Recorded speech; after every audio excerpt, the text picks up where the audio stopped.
Hey, so I'm just going to talk about a little bit of the importance of pre-filling and why I like to do it.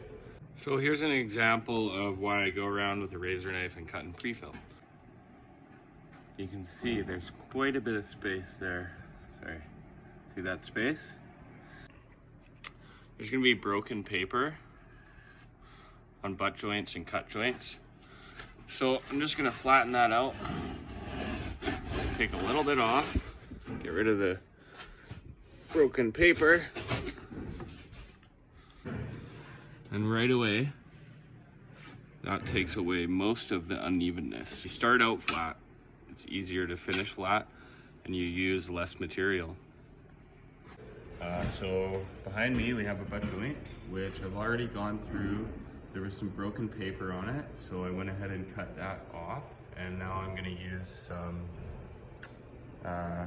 fast set 90 minute to pre-fill all the butt joints and any flats that aren't super tight, just because when you go to run your auto taper, you want everything to wipe out nice and smoothly, and you don't want your wheels catching in any cracks that are too big, and basically it just makes the whole process go a lot easier. So yeah, I'm just going to turn you around here and show you how I pre-fill nice and tight.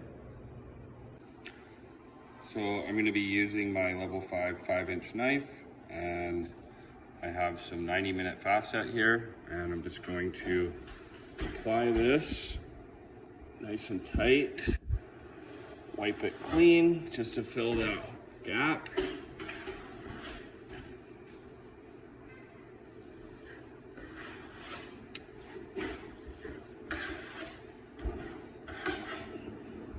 And there you go.